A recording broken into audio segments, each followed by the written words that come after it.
I think the biggest mistake I've ever had in my career is um, I- when I landed my first job at Rainmaker, I was very, very nervous. And as I said, I learned two things on my first day there. One, I didn't know what I was doing, and two, there was no tolerance for that.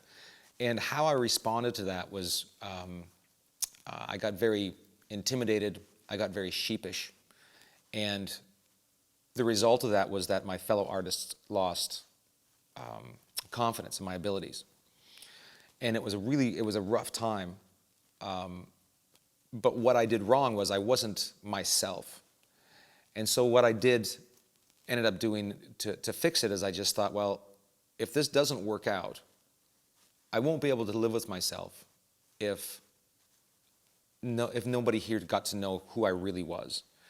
And it took a little bit of time and it took a little bit of effort to just sort of stand up and be confident and have some confidence in who I was.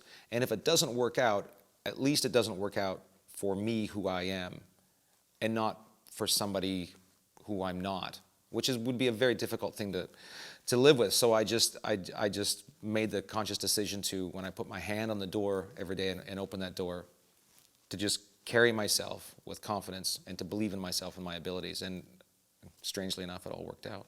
One thing that I do to try to keep control of my animation, and I think that's a lot of it, that's the key, is we're all just trying to keep control of our shots. There's a lot of moving parts. It can be very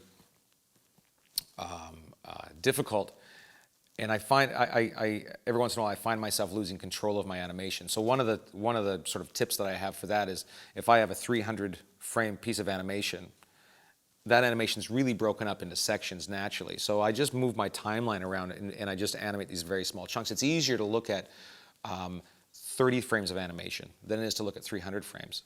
And I can keep control of it that way. And so I come into work in the morning and I say to myself, all I have to do today is these 30 frames. I don't have to worry about the 300.